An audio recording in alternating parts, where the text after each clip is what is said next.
Oi, gente, tudo bem? Gravar mais um vídeo aqui para pro nosso canal, né? Para o nosso Imuno canal. Faz tempo que eu não coloco nenhum conteúdo aqui. Eu estava envolvido com outros projetos, né? Projetos de pesquisa lá no laboratório, na faculdade. Estava escrevendo um projeto novo e agora vamos enviá-lo para aprovação. Espero que seja enviado e vai ser.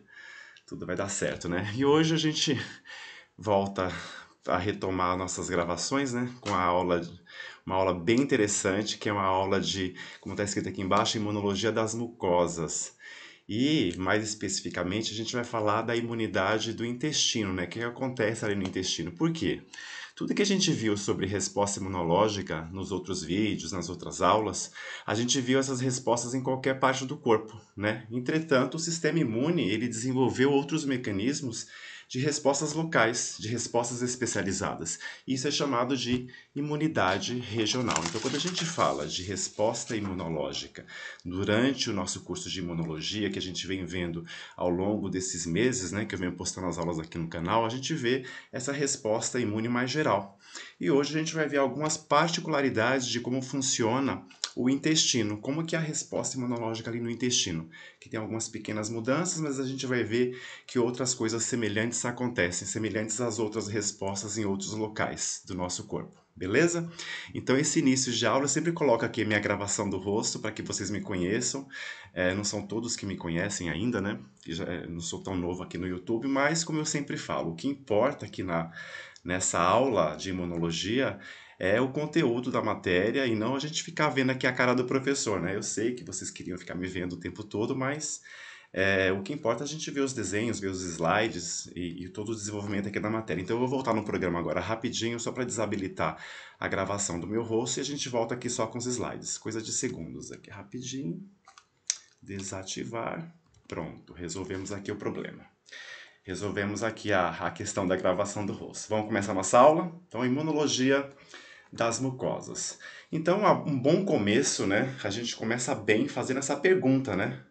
Que todo mundo imagina o que é mucosa, mas não sabe direito definir, né? Então, o que são mucosas, né?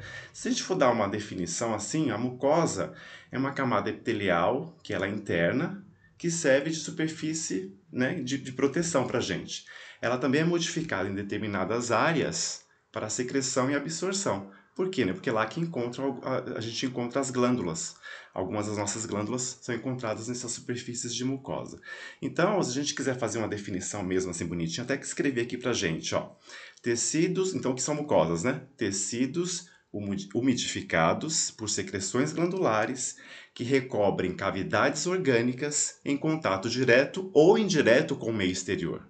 Mucosas são macias, úmidas e quentes. É bem isso mesmo, né, gente? Deixa eu pegar uma caneta aqui para eu começar a marcar. Então é exatamente isso. Mucosas são o quê? Macias, úmidas e quentes. Aqui embaixo eu fiz uma figura, desenhei para a gente ter essa noção do que é a mucosa propriamente dita, né? A mucosa, ela é dividida em três componentes. Nós temos essa superfície aqui, que é essa superfície que é chamada de membrana mucosa. Então aqui, quando a gente observa, ó, a membrana mucosa é constituída por essas células aqui. Aqui, gente, já é um desenho de intestino, tá? Então no intestino a membrana mucosa, ela é bem fininha mesmo. A gente tem uma camada de enterócitos ali que separa essa membrana mucosa da lâmina basal, que é onde a gente encontra então as nossas células imunológicas aqui na lâmina basal. E o último componente é essa camada aqui embaixo, uma camada fina de músculo liso. Então, é basicamente nesses três componentes que a mucosa ela é dividida. Beleza? Bom, esses tecidos mucosos, né, que estão no nosso corpo, a gente encontra também as glândulas exócrinas associadas, como por exemplo a gente pode observar aqui na figura, a glândula mamária, a glândula lacrimal, glândula salivar. Então, esses tecidos mucosos incluem essas glândulas também, além do trato urogenital, o trato gastrointestinal, que inclusive a aula de hoje será sobre esse trato gastrointestinal, e o trato respiratório. O trato gastrointestinal e respiratório, ele começa onde, né? Começa na boca, para ambos. E aí, no caso do trato gastrointestinal, ele vai até o ânus, todo esse processo aí de tecidos de mucosa. Bom, vendo essas figuras, esse início que a gente viu de aula, né? no começo dessa aula de hoje, a gente pode estipular a seguinte questão, a seguinte pergunta, né? Existe algum tecido com propriedades imunológicas nas mucosas? O que é que vocês acham, né, meu povo? E a resposta é sim, né? Porque, inclusive, a aula de hoje é para falar disso, né? Da resposta imunológica na mucosa, mais especificamente no intestino. Então, quando a gente fala desses tecidos imunológicos, né? Com propriedade imunológica, então você tem, por exemplo, o baço. O baço é um tecido linfóide? É, porque a gente tem respostas imunológicas no baço. Existe reunião de células imunológicas lá no baço. Então, o baço é um tecido linfóide, assim como o linfonodo, que a gente vem vendo. O linfonodo, aliás, é um órgão linfóide secundário que eu uso em muitos exemplos nas minhas aulas, não é? Pois bem, e esse tecido linfóide que está associado à mucosa, ele recebe algum nome? Recebe, o nome dele é esse aqui, ó, que é o tecido linfóide associado à mucosa. E aí eu posso fazer uma sigla para isso, né? E a sigla é o MALT, que vem da sigla da palavra em inglês, né? Que está aqui, ó, Mucosal Associated Lymphoid Tissue. Então é o MALT. Esse tecido linfóide, esse MALT é um tecido linfóide secundário, que é organizado logo abaixo da barreira epitelial, que é a camada mais superficial ali da nossa mucosa. Então, o malte é constituído do que, basicamente? Então, eu tenho as placas de Peyer, que estão presentes no intestino, as tonsilas, que falaremos de algumas tonsilas já já, localizadas ali na boca, os linfonodos mesentéricos e os linfonodos drenantes, que acabam fazendo parte desse malte, que é o tecido linfóide associado à mucosa. Nesse malte, nesse tecido específico aí, né, secundário, acontece basicamente a montagem de respostas imunológicas adaptativas. Olha aqui, ó, uma célula dendrítica ativando o linfócito T. A gente não viu em outras aulas que para ativar os linfócitos T, isso acontece nos linfonodos? Pois bem, isso pode acontecer também na placa de Peyer, por exemplo, como a gente vai ver hoje. Ou até mesmo na placa de Peyer, assim como no linfonodo, eu também tenho essa resposta mais específica, onde eu vou estar montando aqui a resposta de célula B, fazendo os anticorpos. E aí, quando a gente fala de malte, né, gente? Esse malte, ele pode ser subdividido. Subdividido no quê, pro? Assim, gente, olha aqui, ó. Então, o malte é o quê, né? É o tecido linfóide associado à mucosa.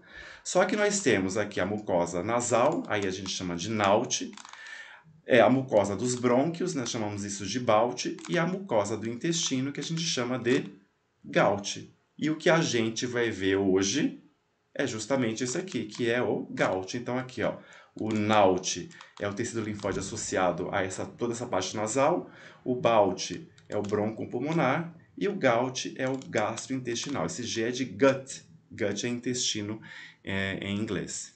E o que a gente vai ver hoje, então, na nossa aula vai ser justamente aqui, ó, o Gut Associated Lymphoid Tissue, que é o tecido linfóide associado ao intestino. A gente vai ver, então, o sistema gastrointestinal. E como é que começa tudo isso, né? Começa na boca, né, gente? Olha aqui a frase, ó. A imunidade do sistema gastrointestinal e respiratório tem início na boca, né? Há uma estimativa de que na mucosa do intestino humano contém aproximadamente 50 bilhões de linfócitos. Só de linfócitos, não estou falando das outras células totais, né? Dos leucócitos totais. E por que, né? Eu tenho uma dedicação de tantos recursos do sistema imune para o intestino? Reflete basicamente duas coisas, gente.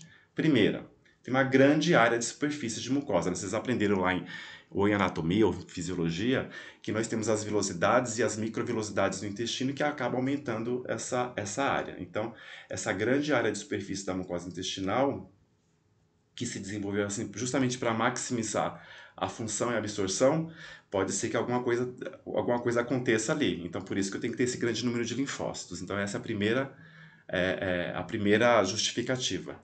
E a segunda tem que resistir à invasão pelos trilhões de micro-organismos que estão ali no lúmen, que a maioria fazem parte ali da nossa microbiota intestinal. Mas vira e mexe pode acontecer o aparecimento de algum patógeno ali, né? E aí não é legal. Então, por isso que a gente tem já esses linfócitos, esses e leucócitos em grande quantidade ali, né, no intestino. Bom, bora começar aqui falando um pouquinho da boca. Vou falar em boca, deixa eu beber um gole d'água. Então, a imunidade, como a gente falou no slide anterior, né? A imunidade do sistema gastrointestinal e respiratório tem início na boca. E se a gente aqui, ó, o bocão aberto aqui, ó o desenho de um bocão aberto. Se a gente olhar, eu tô vendo que tem aqui algumas regiões marcadas, estão vendo? Ó? E que isso forma meio que um anel, ó, estão vendo? Deixa eu apagar aqui. Então, gente, essa região da nossa boca é chamada de anel de Waldeia. Esse anel é a primeira linha de defesa imunológica do trato aéreo-digestório. Na presença de agentes irritantes, o anel de Waldeia desencadeia então a resposta imunológica. E do que é feito esse anel de Waldeia, né? Vamos dar uma espiada aqui, ó. Né? Então eu tenho as tonsilas. Então aqui eu tenho as tonsilas nasofaríngeas, que são as adenoides. Temos ainda as tonsilas tubárias, as tonsilas palatinas, que aqui a gente chamava as tonsilas palatinas de amígdalas, né? Agora o nome novo são as tonsilas palatinas, e as tonsilas linguais. As tonsilas são agregados de tecidos linfóides coberto por uma camadinha de epitélio escamoso. Beleza? E essas tonsilas elas sempre atuam de maneira coletiva para fazer essa resposta imunológica para antígenos que possam entrar na boca e causar algum tipo de irritação, e essas tonsilas elas são ativadas nessa resposta. Então tudo começa aí na boca, né? Porque na boca é a entrada desse sistema gastrointestinal e respiratório. Aqui no próximo slide é só uma figura mostrando a mesma coisa, só que de um jeitinho diferente, gente. Aqui, ó, mostrando aqui o anel, né? Que é o anel de Waldeia. E aqui as tonsilas, né? Nasofaríngea, tubária, tonsila palatina, tonsila lingual. Estão localizadas aqui, ó. Beleza? Bom, bora continuar então, falar mais um pouquinho de mucosa, da mucosa oral. Não vamos entrar em muitos detalhes da mucosa oral, tá, gente? Aí seria uma aula a mais. Aqui é só uma pincelada pra gente, já que começa na boca, né? Vamos ver o que tá rolando ali na boca. Então, os componentes da mucosa, como a gente viu lá no comecinho da aula, continuam os mesmos, ó. A membrana mucosa, a lâmina própria e a última lâmina, que é a lâmina de músculo liso. A membrana mucosa aqui ela é um pouco mais grossinha do que a membrana mucosa do intestino, que é feita por apenas uma camadinha de células epiteliais. Então, a membrana mucosa da boca, então eu tenho essa camada mais superficial de células, que é essa aqui mais rosinha, ó. Eu ainda tenho a camada intermediária, que tem essa quantidade de células aqui, e a camada basal. Então, tudo isso aqui é a membrana mucosa da boca, da mucosa oral. E aí, logo abaixo, eu tenho a presença do quê, ó? Dessa região de tecido, que é a lâmina própria. Na lâmina própria é onde a gente encontra as nossas células, né? Então, a gente encontra aqui na lâmina própria macrófagos, células NK, células dendríticas, plasmócitos, mastócitos. Também a gente encontra citocinas, proteínas do sistema complemento. Na membrana mucosa aqui em cima, a gente encontra ainda substâncias antimicrobianas, como defensinas, lisozimas. Também a gente encontra a presença de imunoglobulinas, basicamente do tipo de IgA. Então, isso aqui a gente tem um resuminho do que, né? Da imunidade da mucosa oral. Mas aí também não vamos entrar em detalhes de como essa resposta acontece aí. Vamos entrar em detalhes lá no intestino para saber como é que isso acontece no intestino. Beleza? Então, vamos lá começar então a falar da imunidade no intestino. Então, para começar a falar da imunidade no intestino, bora mostrar o intestino, né? Pelo menos parte dele. Olha aqui o intestino, ó. Se a gente abre o intestino, a gente vê que ela tem o quê? Vilosidades.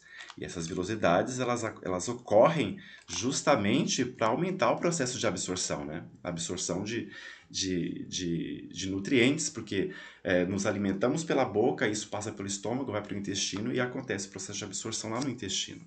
Então, essas vilosidades são importantes para isso. E nessas vilosidades, se a gente observar com um pouco mais de cuidado, ó, a gente está vendo que tem células individuais aqui, ó. Né? Essas células aqui são as células do epitélio, são os enterócitos.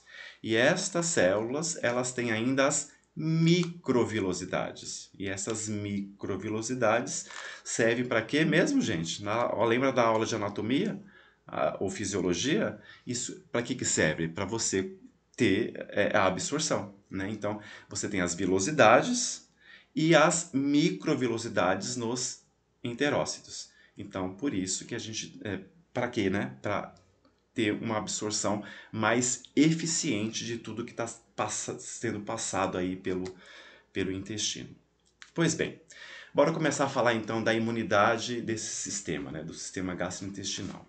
Ele é mediado basicamente, gente, por barreiras físicas e químicas e células que estão presentes ali. Os tecidos envolvidos, eu já falei de alguns, mas vamos repetir aqui. Então eu tenho lá a placa de Peyer, tem linfonodo, tem folículo linfóide isolado, que daqui a pouco eu mostro o desenho para vocês. Tem as tonsilas, que já falamos delas, e tem os linfonodos mesentéricos, que vamos falar deles já, um pouquinho aqui para frente. Então, ó, vamos ver aqui a figura do próximo slide. Então, aqui, ó, é um desenho que eu fiz como se fosse um corte do intestino para a gente identificar algumas coisas aqui. Então, o que a gente observa nesse desenho, que eu tenho aqui as vilosidades, como a gente viu ali no slide anterior. Né? As vilosidades, essas células epiteliais aqui, né? Os enterócitos. Tenho ainda aqui a placa de Peyer, que é onde eu faço a reunião de algumas células imunológicas, então tenho células T nessa região. Esse aqui é o folículo linfóide, onde a gente encontra os linfócitos B. Olha, falando de linfócito B, olha aqui, ó, o folículo linfóide isolado. Aqui temos linfócitos B aqui também, nesses folículos linfóides isolados. Então aqui é um panorama geral do intestino. Outras coisas que a gente observa, aqui nesse desenho, né? Por exemplo, é essa cripta, ó, cripta de Lieben-Bercon. Não sei se é assim que pronuncia o nome esse nome, tá? Que foi o nome do sujeito que descobriu essa cripta. Mas essa cripta, né? Essas criptas, elas não secretam enzimas digestórias, mas água e eletrólitos, que em conjunto com o muco secretado pelas células caliciformes que estão presentes aí no intestino. Elas formam então o quê? Constituem o suco entérico. E o interessante também dessas criptas, gente, que lá no fundo da cripta, né, não essa aqui, não a célula de Panett, que eu já falo sobre elas, mas aqui embaixo a gente encontra outras células que são células tronco, porque lá nas criptas elas também funcionam como um berçário de células epiteliais. Então as células recém-formadas migram para as vilosidades e no processo, né, elas vão nascendo aqui, elas vão migrando para as vilosidades. E nesse processo, elas vão removendo as células mais velhas das pontas das vilosidades para dentro do lúmen. Joga aqui no lúmen, né? Essa parte azul é o lúmen, onde passa o alimento, que vai passando por esses processos de absorção e transformação até virar as fezes. Então, toda essa viagem, né, da célula que nasce aqui da cripta e vai até lá para o pico da vilosidade, para a ponta, né, leva em média 3 dias. Portanto, a gente pode estimar que mais ou menos a cada 3 dias esse epitélio intestinal ele é todo substituído, né, por conta dessas células que estão nascendo ali. Então, isso aí é o papel das criptas de Lieben-Bercon. O que mais que a gente observa nesse desenho? Temos essas células aqui, ó, as bonitinhas aqui, que são as células de Panett, ou Paneth. Aí depende de onde você está para você falar direito aqui a pronúncia aqui do Panett. Essas células são encontradas, né, também no fundo dessas criptas, então eu tenho de 5 a 12 células de Panett nesse fundo e elas são produtoras de substâncias antimicrobianas, como por exemplo as defensinas, as lisozimas, a fosfolipase A2, entre outras. Beleza, gente? Então, o sistema imune de mucosas, né, que está aqui presente, representado por essa figura, como esses elementos que eu acabei de falar, deixa eu só apagar isso aqui. Eu tenho então aqui, né, não falei da lâmina própria, né? Na lâmina própria eu tenho a presença de leucócitos, então eu encontro aqui, ó, célula dendrítica, macrófago, célula T reguladora, TCD8, TCD4, tem várias células aqui já. Eu também tenho esses linfócitos, chamados linfócitos intraepiteliais. Aqui, ó, tá vendo? Ó? Eu tentei colocar aqui dentro, entre as células epiteliais, para mostrar que eles estão inseridos ali. Ó, olha aqui, ó, tá vendo? Ó? Então, a maioria desses linfócitos, eles correspondem a que tipos de células? As células TCD8. Beleza? Bom, e essas células, tanto as TCD8 quanto as outras células TCD4 e os outros leucócitos que estão ali, nesse sistema imune de mucosa, né, constitui, né, contém um grande número de células que são efetoras já. Como assim células efetoras, Pro? São aquelas células que não são virgens, que não são naíves, já foram ativadas de alguma maneira, mesmo na ausência de doença. Por quê, né? Por que isso acontece? Isso acontece devido a respostas locais que estão sendo continuamente montadas. Por quê? Porque tem a infinidade de antígenos que estão aí nesse intestino. A maioria é inócuo, mas eles estão presentes nessas superfícies, então você vai montando resposta imunológica. No intestino, essas células efetoras são encontradas basicamente nesses dois compartimentos, como eu falei. Então a gente encontra tanto aqui na lâmina própria, quanto encontra aqui esses linfócitos intraepiteliais. E na lâmina própria, a maioria das células T são TCD4, mas também tem das TCD8. E no epitélio ali a gente encontra a maioria como sendo células TCD8. Ah, outra célula que eu estava esquecendo dela, neutrófilo, gente. Neutrófilo não tem, tá? Neutrófilo é raro aí no intestino saudável. Apesar de sua quantidade aumentar muito rapidamente durante uma doença inflamatória ou algum tipo de infecção. O que mais que tem que falar aqui nessa figura? Deixa eu clicar aqui. Ah, as imunoglobulinas, lógico, né? E aqui no lumen intestinal, né? Eu tenho a presença de muitas imunoglobulinas e a gente já vai ver como que essas imunoglobulinas, esses anticorpos, aparecem aí. Bom, temos, após essa visão geral da resposta imunológica, né, ou dos componentes imunológicos aqui no intestino, e a gente sabe que a imunidade ela é dividida em resposta imune inata e adaptativa, vamos ver como é que funciona a resposta imune inata aqui no intestino? Interessante, né? Então, a imunidade inata no intestino, ela é mediada em partes por barreiras físicas e químicas, fornecidas justamente por essas células epiteliais e suas secreções. Então, quando a gente fala de célula epitelial, a gente sabe que a célula epitelial, quando ela está muito unidinha, olha aqui, são células epiteliais, né, os enterócitos, estão muito unidinhos. Então, tem aquelas ligações aderentes, os desmossomos, os hemidesmossomos, né, que fazem que essas células fiquem grudadinhas umas das outras. Então, isso já é um fator que limita a passagem de micro-organismo da microbiota que está aqui nessa região, essa região aqui, né, que é o lúmen, para a lâmina própria, para tecidos mais profundos. Então, o simples fato dessas células estarem juntinhas umas às outras já é um fator que limita a presença desses micro-organismos para tecidos mais profundos. Além disso, né, nesse muco, né, o que a gente encontra? Substâncias antimicrobianas. Então, o que eu tenho aqui, gente? Defensina. A gente teve uma aula de resposta imuninata que eu falo bastante de defensina e lisozima. Mas eu vou falar rapidamente aqui. A defensina, ela vai se encaixando no fosfolipídio de micro-organismo no intuito de fazer poros. Então, se você abre poros na superfície de um micro-organismo, ele fica instável e acaba morrendo. Ou até mesmo a lisozima, né? A lisozima, ela também é uma substância que vai detonar micro-organismo. Mas como, né, gente? A lisozima, ela vai degradando a camada de peptidoglicano que a gente encontra nas bactérias. Nas bactérias gram-positivas, por exemplo, a camada de peptidoglicano que compõe a parede celular é cerca de 90%. Então, essas células, as gram-positivas, acabam sendo mais afetadas por essa lisozima. Então, essas são o quê? São substâncias antimicrobianas. E além delas, a gente ainda tem, né, a fosfolipase A2, catalecidinas, estatinas, são todas o quê? Substâncias que vão trabalhar em conjunto para manter a homeostasia local. Essa fosfolipase A2, quando aqui no intestino, ela está na sua forma secretada ou secretora, né?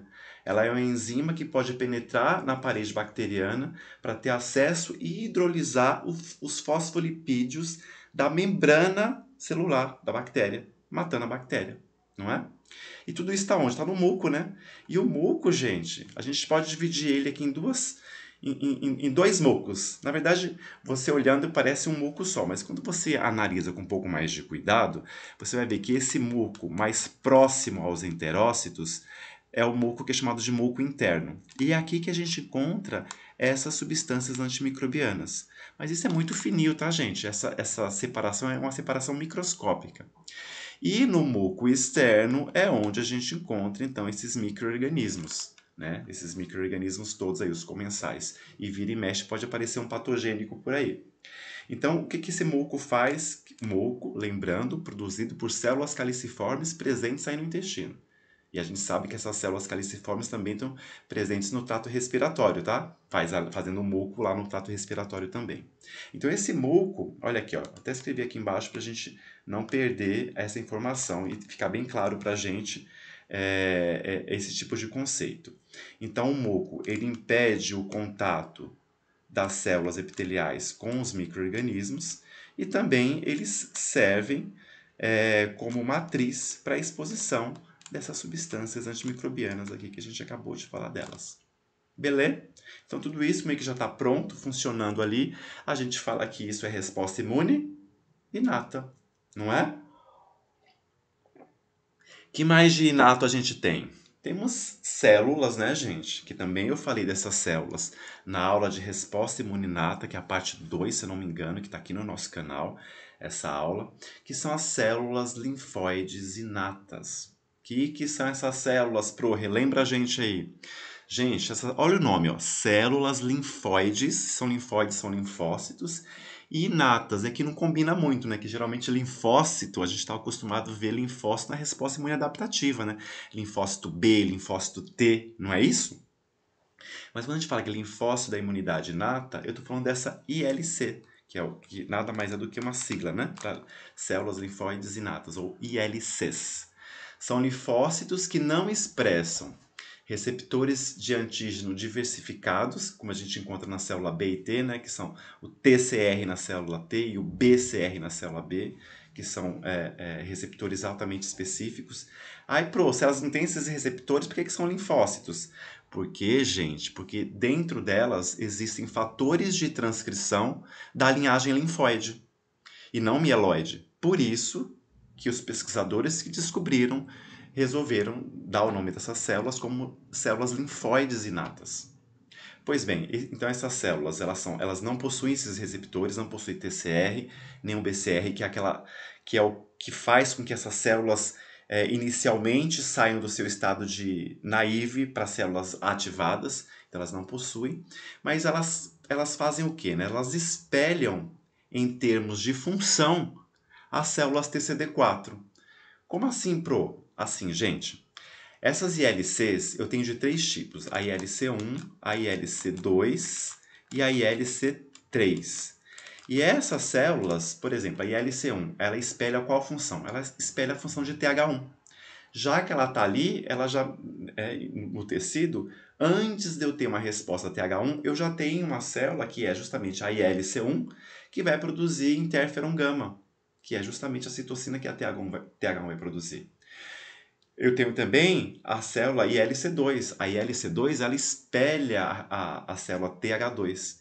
E por último, a ILC3, que é a encontrada no intestino, ela espelha a TH17. A TH17 produz, por exemplo, IL-22. E a ILC3 ela produz também IL-22.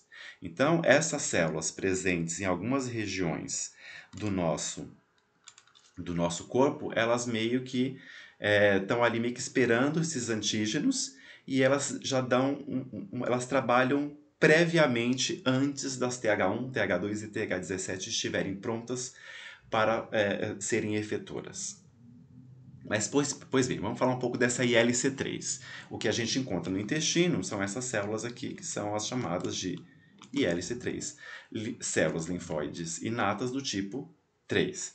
Essas células, então, elas são incitadas, são estimuladas por estímulos inflamatórios, por citocinas, como, por exemplo, IL-1, IL-23. Essas células, então, passam a produzir, olha ela aqui produzindo, ó, produz IL-22.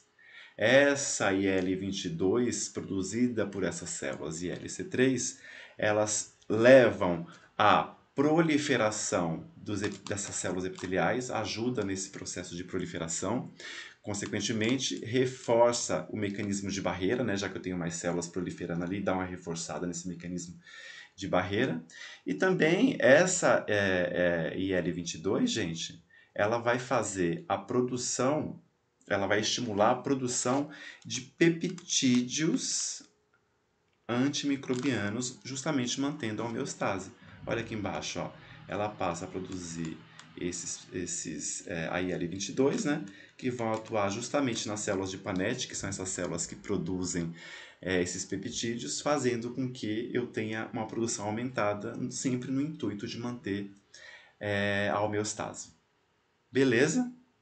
Bom, passando então dessas células linfóides inatas, mais especificamente a ILC3, produzindo essa IL-22 aí, como a gente viu, vamos falar um pouco então de outras células, né? Do macrófago, que faz parte dessa célula, dessa resposta imune inata, e de célula dendrítica, porque célula dendrítica é a célula que vai começar a ativar a resposta imune adaptativa, não é? Então, lá no intestino dos mamíferos, é esse ambiente que é muito complexo e que está constantemente exposto a antígenos derivados tanto de alimento quanto da microbiota. Assim, não é muito interessante que a gente tenha inflamação ali, né, gente? Não é legal ter inflamação, porque se tem inflamação, você vai recrutar neutrófilo, vai recrutar citocinas inflamatórias, outras células vão chegar e vai formar uma bagunça aqui. E como a célula epitelial aqui ela é muito fininha, é bom que a gente preserve isso num ambiente mais tolerogênico. Então, por conta disso, estas células, tanto o macrófago quanto a célula dendrítica, elas passam a produzir citocinas anti-inflamatórias. O macrófago, por exemplo, né, ele até fagocita. Ó, macrófagos fagocitam, matam os micro-organismos, mas secretam o quê? Citocinas anti-inflamatórias. Então, o macrófago ele vai produzir o quê? IL-10, que é uma citocina anti-inflamatória, vai produzir TGF-beta, que é uma citocina anti-inflamatória, não é? E aqui do lado de cá, ó, eu também tenho a célula dendrítica. A célula dendrítica está presente na lâmina própria. Essas células dendríticas, elas têm a responsabilidade basicamente do quê, né? Estabelecer a tolerância contra esses antígenos. Aliás, essa tolerância que acontece aos antígenos alimentares é chamada de tolerância oral. Por quê? Porque ela vai produzindo essas citocinas, né, também IL-10, TGF-beta, vai levar a esse estado de hiporresponsividade aos antígenos alimentares. Então, justamente para não responder a antígeno alimentar. Imagina se a gente tem resposta a todo momento contra antígeno alimentar, a gente não vive, né? A gente precisa de comer para viver, não é verdade? E o outro mecanismo, então, ó, a dendrítica, né? Estabelecer a tolerância contra esses antígenos e o papel que ela faz, né? Que é iniciar a resposta imunológica adaptativa contra os patógenos na mucosa, que a gente já viu em outras aulas, que é o que a dendrítica faz, né, gente? Vai lá no linfonodo ativar a célula T para essa resposta mais específica. Tanto é que aqui, ó, como é que funciona a célula dendrítica fora do intestino? Eu coloquei aqui para a gente ter essa ideia para começar a diferenciação de mecanismos imunológicos que acontecem apenas no intestino, que é a tal daquela imunidade regional que eu estava falando antes, que é justamente esse conjunto de componentes do sistema imune que serve a funções especializadas em uma localização anatômica em particular, como por exemplo aqui o intestino, ou na pele. Deixa eu beber uma água.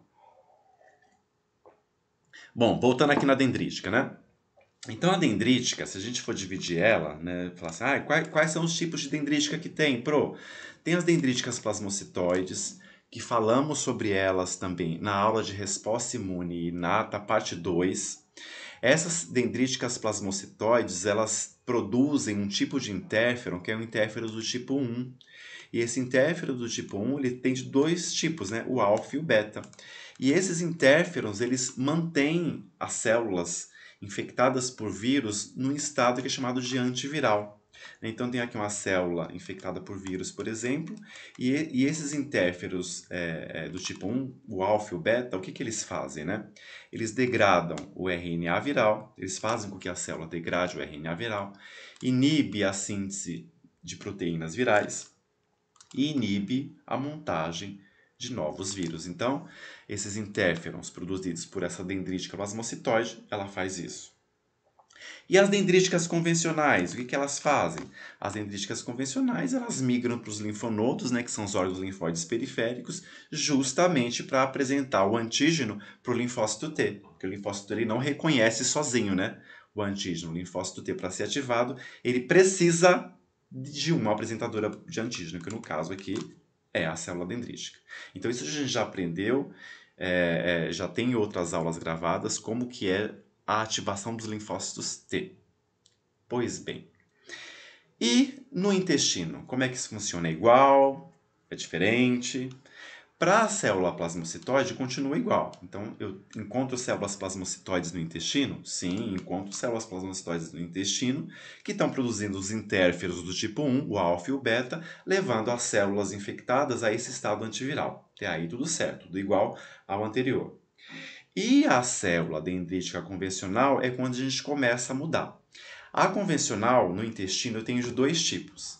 Eu tenho a célula dendrítica do tipo 1, então eu chamo ela de CDC tipo 1, ó, ou CDC1, que é a célula dendrítica do tipo 1, e a célula dendrítica do tipo 2. Essas células dendríticas do tipo 1, quando elas são recrutadas e ativadas, elas ativam respostas específicas de célula T para uma resposta TH1 e TCD8. O TH1, essa resposta é sempre estimulada quando eu tenho presença dos intracelulares, não é verdade? Aí eu tenho esse TH1 e TCD8. E a célula dendrítica do tipo 2, ela vai estimular a célula T para um perfil que é o perfil TH2, TH17 e T-reg. Então a gente já observa algumas mudanças logo de cara aqui com relação às células dendríticas do intestino, que em outras partes do nosso corpo a gente não tem essa diferenciação entre célula dendrítica do tipo 1 e do tipo 2, mas no intestino a gente tem. Com isso em mente, bora ver como é que essas células dendríticas estão distribuídas aqui, né? Nesse tecido linfóide associado à mucosa, não é? Bom, são encontradas basicamente, né, em duas áreas aqui na placa de Peyer, né? Então tá aqui a placa de Peyer, aqui tá a placa de Peyer, e essas dendríticas são encontradas basicamente aqui em duas áreas. Na cúpula subepitelial, aqui a gente tem as dendríticas do tipo 2, e aqui na área de células T eu tenho os outros tipos de dendrítica, que é a dendrítica do tipo 1. Então a localização na placa de Peyer dessas células dendríticas acontece assim. Essas células aqui, ó, as células dendríticas do tipo 2, que estão no subepitelial, elas são marcadas, né? O que a gente encontra na membrana delas? Ó, elas são positivas para CD4, são positivas para CD11B e são negativas para CD8-alfa. Já as outras células, que são as células dendríticas do tipo 1, que estão um pouco aqui nessa região da célula T, ó, elas são negativas para CD4, são negativas também para CD11B, mas são positivas para CD8-alfa. Beleza? Em condições de repouso, gente, né, quando não está tendo infecção, essas células dendríticas, essas do tipo 2, elas permanecem principalmente sobre o epitélio e produzem IL-10 em resposta à captação de antígeno. O que tende a ser IL-10, né, tende a prevenir a iniciação de células T para que elas não se tornem justamente células T pró-inflamatórias. Beleza? Bom, então aqui, ó, célula dendrítica subepitelial produzem IL-10 na captação do antígeno para deixar esse ambiente tolerogênico. E essas células aqui de baixo, as células dendríticas do tipo 1, tendem a produzir citocinas pró-inflamatórias. E isso são as dendríticas da onde, né? Da placa de Peyer. E as dendríticas que estão aqui, ó, nessa região aqui de baixo, que é a região de lâmina própria? Elas são iguais, não são iguais, fazem a mesma coisa? Bom, gente, as células dendríticas da lâmina própria compreendem um subgrupo com diversas propriedades únicas. Elas fazem contribuições importantes para manter a tolerância, como eu já falei antes, né, produzindo aquelas citocinas anti-inflamatórias, IL-10 e TGF-beta, tolerância a antígenos inofensivos no intestino, sobretudo a antígenos alimentares. Estas células que estão aqui, a maioria, todas elas, na verdade, elas expressam a integrina, que é o CD103. Né? Deixa eu clicar aqui, ó, fica mais fácil. Então aqui, as células dendríticas da lâmina própria, elas também são divididas em células dendríticas do tipo 1, que vão ter na sua membrana o CD103 e são negativas para o CD11B, que são integrinas. E as células dendríticas do tipo 2 também estão aqui na lâmina própria. Elas também são positivas para CD3 e CD11B, ou seja, elas possuem esses marcadores em sua membrana, mas também a gente encontra aqui na lâmina própria células dendríticas do tipo 2, que estão aqui, ó, estão vendo? E elas são negativas para o CD103 e são positivas para o CD11B. Bom, já que falamos dessas dendríticas, né, que estão localizadas aqui tanto na placa de Peyer quanto na lâmina própria, vamos tender já a mudar a nossa resposta de inata para adaptativa, né, para começar a explicação da resposta imune adaptativa, né, que é dividida em celular, quando a gente ativa os linfócitos T, que é o que a gente vê na figura daqui, né? Então, ativando o linfócito T, resposta imune adaptativa, sim, mas de que lado? Ela é celular. E aqui, quando eu tenho a resposta imune adaptativa e fazendo anticorpo, a gente fala que essa resposta imune é a resposta imune humoral. Tô relembrando vocês de coisas do passado, tá bom, gente? Então, bora ver lá como é que é essa resposta imunológica, né, adaptativa. E já que a resposta imunológica adaptativa acontece no órgão linfóide secundário, tá aqui a placa de Peyer, né? Vamos ver o que tem na placa de Peyer aqui, ó. Ó, tem as células dendríticas que estão na cúpula do tipo 2, as células dendríticas que estão um pouquinho mais para baixo, sendo do tipo 1, que estão nessa região de células T. Temos células T aqui, ó, a maioria é célula TCD4. Vira e mexe eu encontro uma célula TCD8 também, mas a maioria é TCD4. Nessa placa de Peyer também tem o folículo linfóide, que é essa região aqui onde estão essas células verdinhas, que são as células B. Essas células B vão ser estimuladas pela presença do antígeno, certo? Então a gente identificou aqui mais ou menos as células que tem aqui. Eu tô vendo uma célula azul diferente ali. O que é isso? Gente, essa célula azul diferente é chamada de célula M, que é essa aqui, ó. Estão vendo, ó? É uma célula M. E o que é célula M? M de micropregas, porque ela tem micropregas. São células epiteliais, ó, são células epiteliais especializadas, sobrepostas às placas de Peyer. Apresentam velocidades mais baixas. São essas aqui, certo? Elas transportam antígenos para o GALT e também estão presentes onde? Ó? Fora da placa de Peyer. Então a gente encontra a célula M tanto na placa de Peyer quanto fora da placa de Peyer. Bom, identificamos aqui os componentes da placa de Peyer para começar essa resposta imunológica, mas para eu ter a resposta imunológica, eu tenho que ter o quê? Captação do antígeno e para ele ser transportado para essas células, né? Para ter essa resposta e ativação. Então, como ocorre a captação de antígenos da onde? Do lúmen intestinal. Então, tem algumas maneiras. A primeira maneira é justamente através da célula M. Então, essas células M, elas capturam o antígeno, aqui, ó, capturam o antígeno por endocitose. Então, esse antígeno então é transportado através da célula M e é liberado na superfície basal. Para quem, né?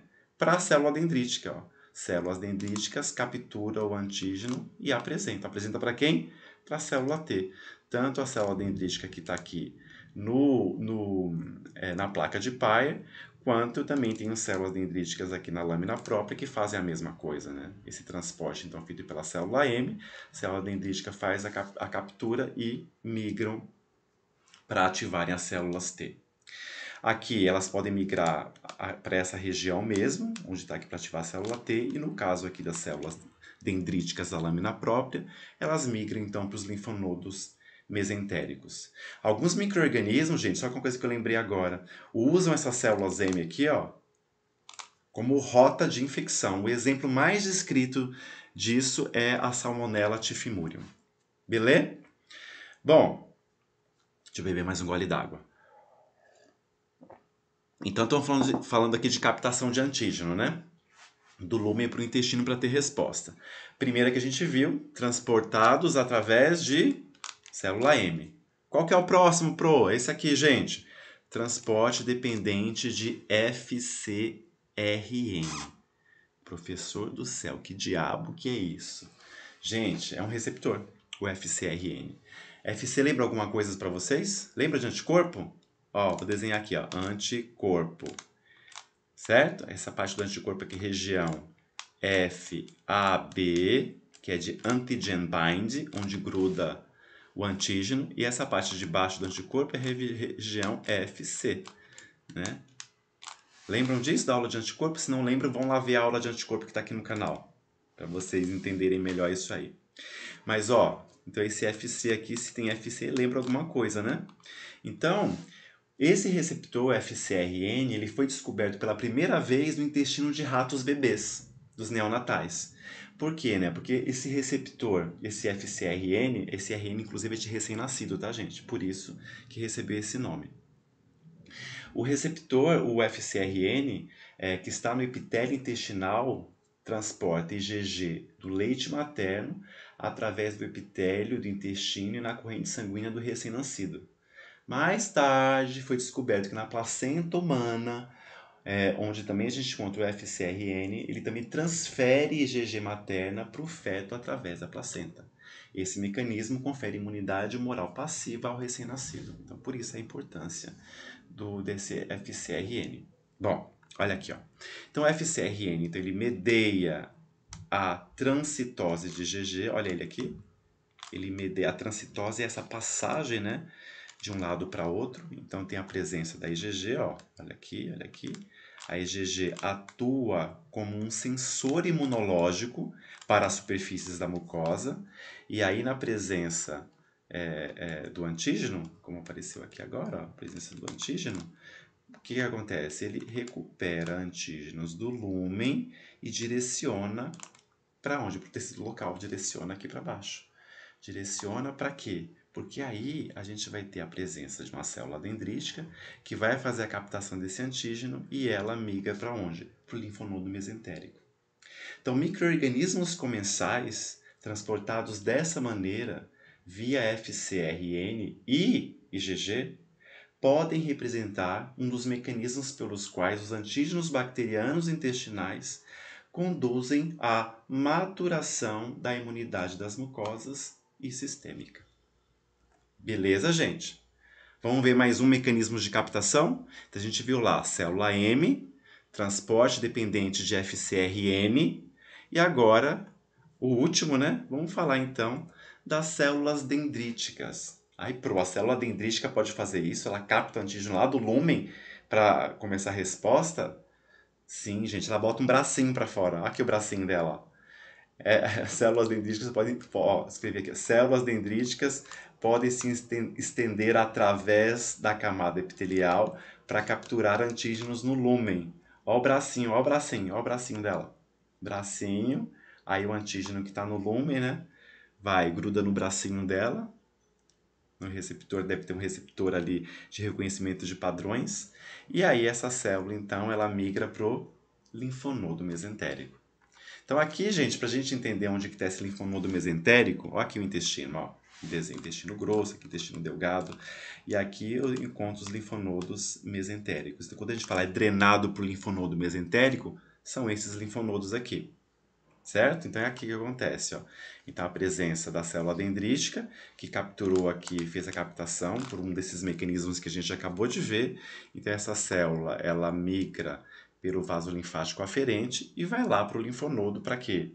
Para encontrar os linfócitos T e a partir daí apresentar isso para o linfócito T e ativar essas células T.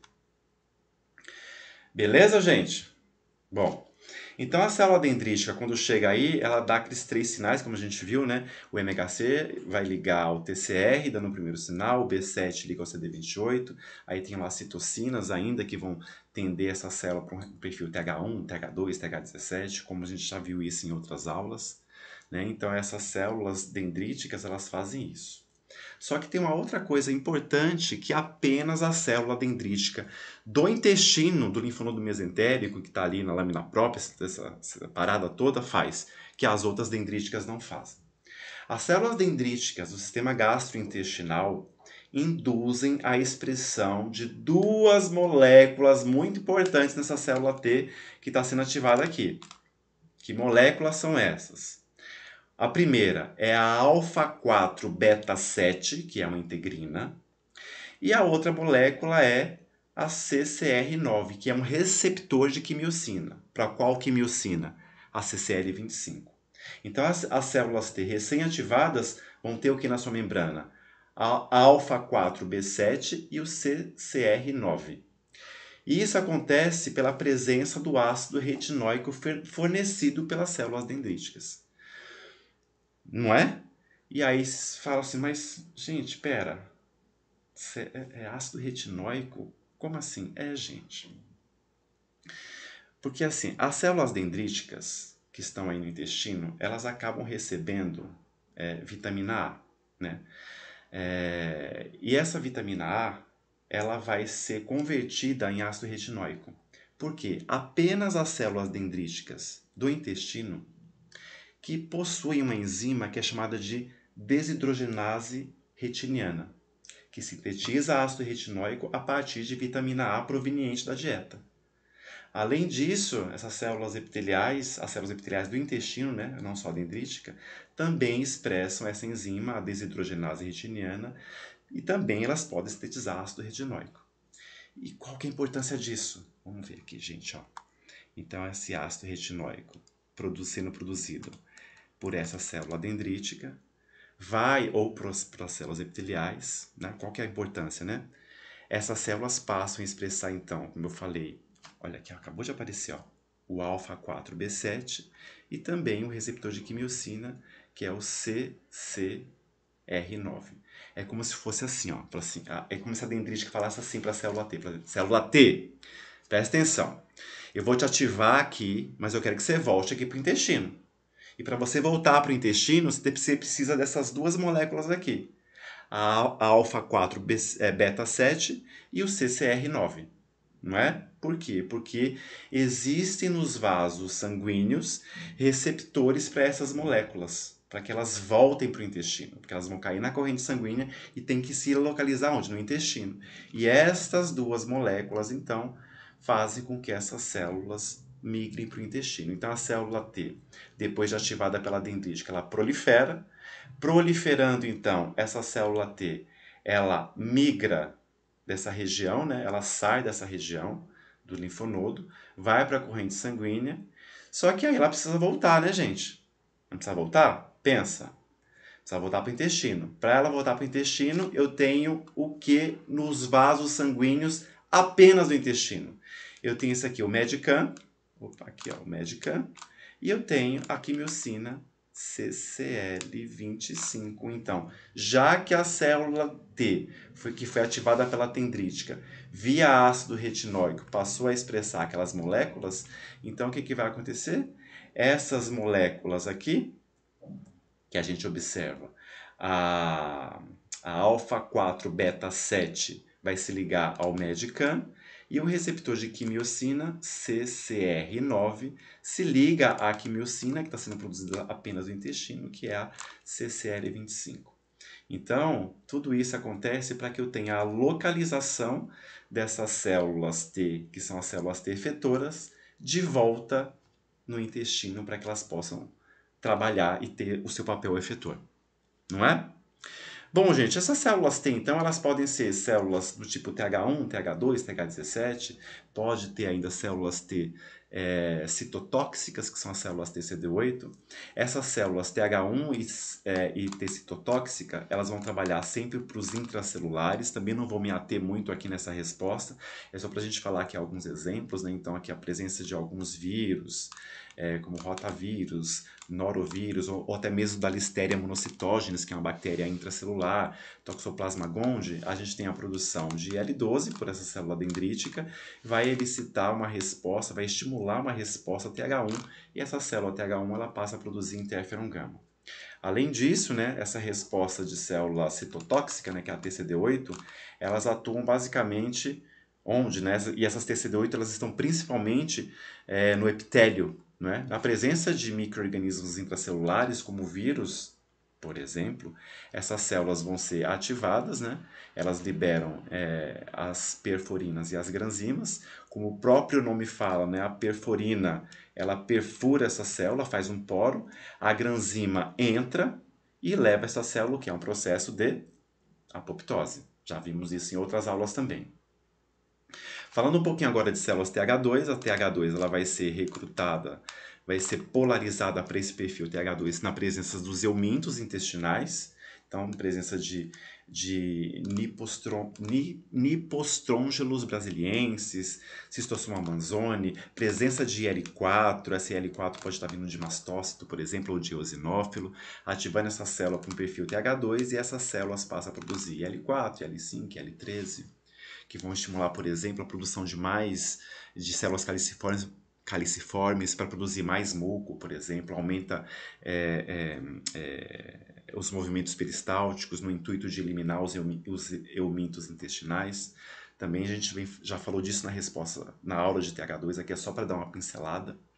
E a resposta TH17, ela acontece basicamente para os extracelulares. Aí vou ter presença de algumas citocinas. Essas citocinas, então, vão polarizar essa célula T para um perfil TH17, e aí elas produzem L17, IL21 e IL22 para os extracelulares, como, por exemplo, Candida albicans, Salmonella typhimurium e por aí assim por diante. Beleza, gente? Estas células em T, então, falando muito rapidamente que eu já falei, né, são encontradas onde, né? Encontradas no interior da camada epitelial, que são os linfócitos intraepiteliais, a maioria TCD8, espalhadas também por toda a lâmina própria. A maioria corresponde às células TCD4. Que mais que a gente encontra? A gente encontra isso aqui, ó, na placa de Peyer, aqui, a maioria TCD4, folículo linfóide isolado também, a maioria células TCD4. Dentre as células T, também tem uma célula muito importante, que são as células T reguladoras, justamente para manter esse ambiente tolerogênico, né? Lembra que a gente não pode inflamar o intestino por qualquer coisa, que é uma área bem sensível? Então essas células Treg ou T reguladoras estão presentes onde? Presentes no GALT, na lâmina própria, que são essas células mais clarinhas, ó. Tem várias células T reguladoras na placa de Peyer e na lâmina própria. E o que elas fazem? Elas previnem reações inflamatórias contracomensais. Por quê? Porque elas produzem grandes quantidades de L10. E essa L10, como é uma citocina anti-inflamatória, deixa esse ambiente o quê? Mais tolerogênico. Tolera melhor. Então, essas células T reguladoras, muitas delas, né, elas são induzidas no próprio intestino. Então, são induzidas no intestino em resposta a antígenos encontrados localmente. E aí, são chamadas de Treg periféricas. Beleza, Pro. E quais são esses fatores que contribuem para a geração da Treg? Então, a gente tem aqui, gente, produção local de ácido retinóico, que promove a expressão de FOXP3. FOXP3 é um fator de transcrição que é exclusivo de células T reguladoras. Vejam lá, a gente tem uma aula aqui de tolerância imunológica no canal, que eu falo bastante dessa FOXP3 e como isso acontece. Que mais? E a produção local de TGF-beta também promove a expressão de FOXP3 e inibe a geração de células, tanto TH1 quanto TH2. Beleza? Ufa, quanta coisa, né? Estiquem um pouquinho, vou beber uma água, mas já já a gente termina a aula, aguentem aí. Bom, vamos falar agora da resposta adaptativa, mais o braço humoral, né, gente? A resposta imunohumoral do sistema gastrointestinal é formada basicamente por secreção de imunoglobulinas do tipo A, que é a IgA, pelos linfócitos B. A IgA é produzida em maiores quantidades do que qualquer outro isótipo de anticorpo aí no intestino. Estima-se que um adulto normal de 70 quilos secrete aproximadamente 2 gramas de IgA por dia, o que corresponde a 70% da produção total de anticorpos. Legal isso, né? Bom, então como é que faz para ter a resposta imunológica humoral fazendo o IgA? Então, o micro-organismo, né, como a gente sabe, ele vai ser captado, no caso aqui que a gente está vendo, está sendo captado por uma célula M, né? E aí ele vai ser direcionado aqui para o folículo linfóide, que é onde estão as células B. Né? Logicamente, quando a célula entra, ela também vai, a célula dendrítica vai fazer a captura para apresentar para os linfócitos T, que foi o que a gente acabou de ver, mas eu também tenho aqui antígenos sendo direcionados para o folículo linfóide, justamente para a gente ter essa resposta de células B fazendo isso, né? Bom, como que então esses antígenos intestinais iniciam a produção de IgA na mucosa? Não é uma boa pergunta? Uma excelente pergunta. Então, esses antígenos, eles são direcionados aos folículos da placa de Peyer, ou folículos isolados, como esse aqui que a gente está vendo. Essas células B, então, fazem um reconhecimento, são ativadas e mudam o seu isótipo de imunoglobulina. Ah, uma coisa muito importante aqui. A IgA, gente, também está na aula de anticorpo, aí vocês procuram aqui no canal aula de anticorpo imunoglobulina. A IgA do intestino, ela é dimérica. Dimérica é assim, ó, ela está unida, são duas moléculas de IgA unidas por uma cadeia J aqui, ó. Então a gente fala que ela é dimérica. E a IgA que a gente encontra no sangue, a IgA sérica, ela é monomérica. Beleza? Pois é. Mas a gente sabe, quando a gente ativa os linfócitos B para que eles produzam anticorpos, pela presença ali dos micro-organismos, os anticorpos eu tenho quantos isótipos de imunoglobulina, né? Quantos tipos de anticorpos? Então eu tenho lá, vamos contar aqui comigo, são 5. Então eu tenho a IgM, a IgD, IgG, IgE e IgA. Esses são o quê? Os 5 isótipos de imunoglobulina. Toda a célula B, quando ela é formada na medula óssea, elas saem da medula óssea já sabendo produzir 2 desses 5 tipos. E quais são esses 2? Elas produzem IgM e IgD.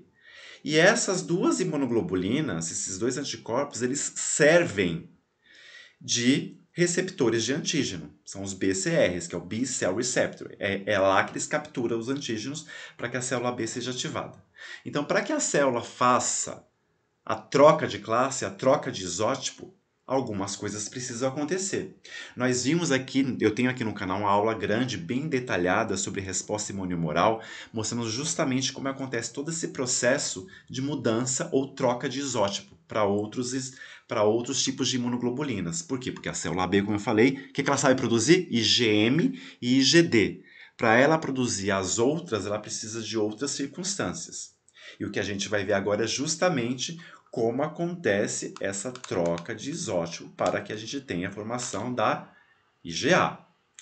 A maioria da IgA é produzida principalmente em resposta aos comensais. A principal função da imunidade humoral no trato gastrointestinal é neutralizar os micro-organismos do lúmen. Não é, gente? E para eu ter essa troca, eu posso fazê-la de duas maneiras. Que maneiras são essas? Uma maneira que é independente, aqui, independente de célula T, e uma maneira que é dependente de célula T. Olha a célula T aqui, ó, junto com a célula B. Isso aqui, não esqueçam, caso vocês não saibam isso, assistam a aula aqui no canal de Resposta Imune Humoral. Lá está explicado direitinho e muito bem detalhado como é que isso aqui acontece. Para ativar as células B a trocarem o seu isótipo. Mas aqui a gente vai ver só de IgA, tá bom, gente? Vamos lá. Essas, então, que são independentes de células T, né, para a gente fazer IgA, são para respostas aos comensais não invasivos. E as que são dependentes de células T é uma resposta aos comensais penetrantes e patógenos invasivos. Então, essa troca de isótipo de IgA, além de ter essa parte que é independente de célula T e dependente de célula T, eu preciso ainda da presença de TGF-beta, que é uma citocina muito importante para a troca do isótipo para IgA. Inclusive está aqui, ó, é a principal citocina para a troca de isótipo. Esse TGF-beta ele é produzido por células epiteliais, células dendríticas e macrófagos, a gente já viu isso, né? E outras citocinas que também estão envolvidas são a APRIL e o BAF. São citocinas também que contribuem para a troca de isótipo, além do TGF-beta, para IgA. Beleza. Vamos ver primeiro como é que acontece a troca de isótipo para IgA em células que são dependentes de células T, em células B dependentes das T. Então aqui vamos entender esse desenho, né, gente? Aqui está o folículo linfóide, né? Lá dentro da placa de Peyer. Aqui eu tenho a célula T folicular, né? Que é uma célula que a gente explica melhor sobre ela lá na aula de resposta imune humoral. Essa célula, como a gente vê, ela está ligada com a célula B por meio de algumas moléculas aqui, né? Então, para ocorrer, então, essa mudança de isótipo do anticorpo e produção de anticorpos de alta afinidade, eu preciso da T, né? Dessa T folicular aqui. Mas o que da T exatamente? Eu preciso da ligação de algumas moléculas. Essa aqui, por exemplo, ó. Eu preciso do CD40L, que está presente na célula T folicular, e do CD40, que está na célula B. Sem essa interação, não vai ocorrer a troca de isótipo dependente de célula T. E também eu preciso da presença do TGF-beta, que aí a dendrítica, ou macrófago, né, produz e fornece esse TGF-beta. Então, com isso, com essa via aqui, então, dependente de célula T, produz anticorpo de alta afinidade, e esse anticorpo é a IgA. E por que, né, que a gente produz anticorpo de alta afinidade? Ora, porque essas células fazem o processo de maturação da afinidade. Como disse anteriormente, a resposta dependente de célula T são direcionadas aos comensais penetrantes e patógenos invasivos. Por isso ocorre o quê? A maturação da afinidade, né, gente? Que leva ao aumento da afinidade do anticorpo. Pois para esses tipos de micro-organismos, né, que a gente está falando dos patógenos invasivos ou comensais penetrantes, é melhor que a gente tenha anticorpo que grude melhor, não é verdade? Que gruda melhor ali ao epítopo do antígeno. E a maturação de afinidade, ela ocorre também por mutação somática, que também não vou explicar aqui, já está lá explicadinho na aula de resposta imune humoral. Tá bom? Então, o que eu preciso aqui basicamente? Né? Do CD40L, do CD40, ligando ao CD40 que está na célula B, essa ligação aqui, fornece um sinal de troca de isótipo, além da presença do TGF-beta. O que mais está acontecendo? IL-21, essa IL-21 que essa célula T folicular fornece para a célula B, faz algumas coisas com a célula B. Ó.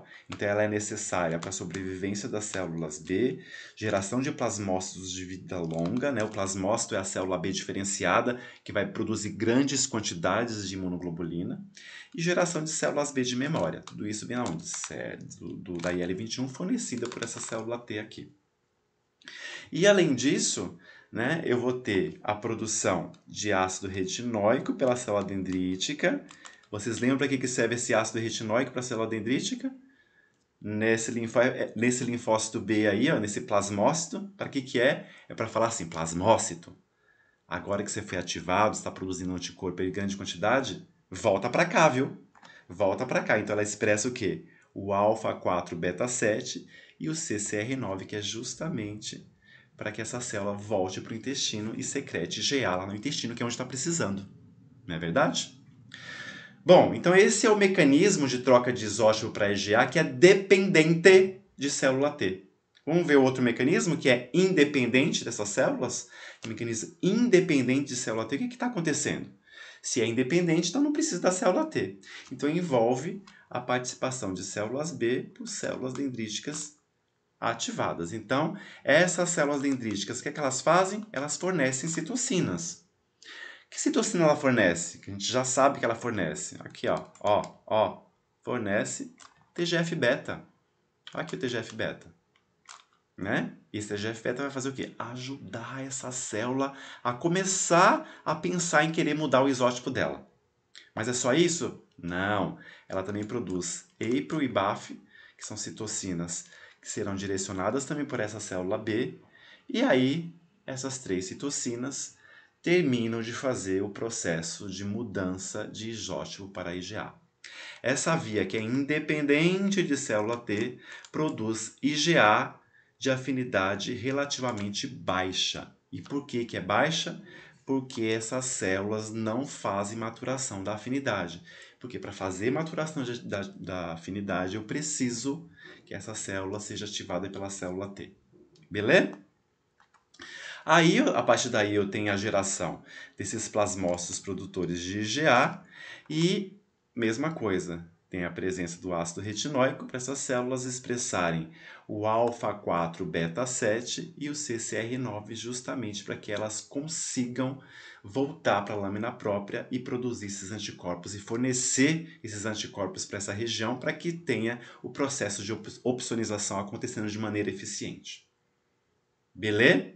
Então vamos ver, né, gente, como é que acontece justamente essa IgA indo para o lúmen. Então, olha a pergunta que eu fiz aqui, ó. Como a IgA vai para o lúmen intestinal? Como que vocês acham?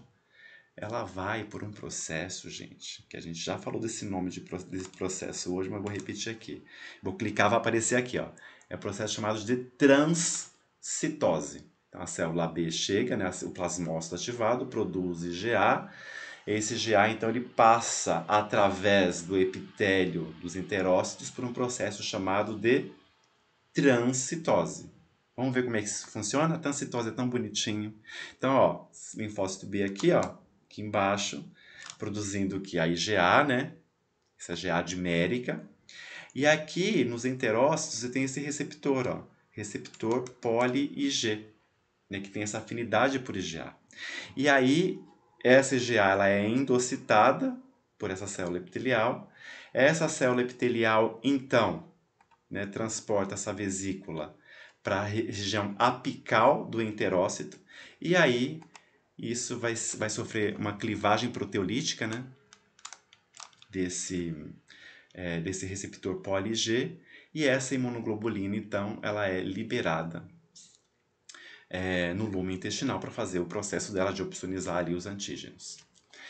Né? E como que essa IgA atua, né, gente? A IgA atua de qual maneira?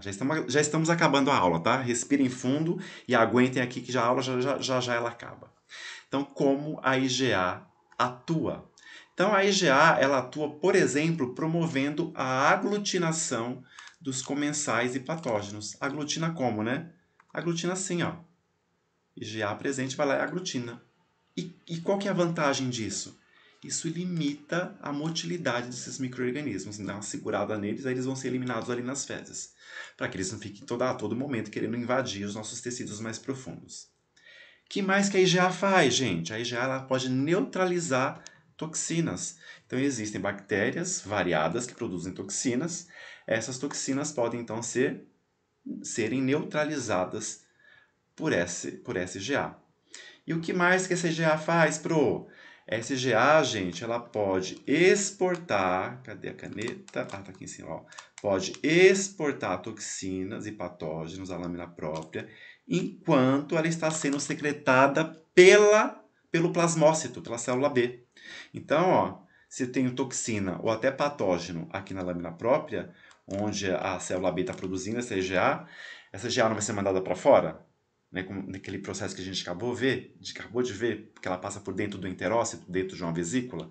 Então, essa IgA, então, ela se liga a esses patógenos ou toxinas, fazendo justamente o processo de transcitose para mandar eles para fora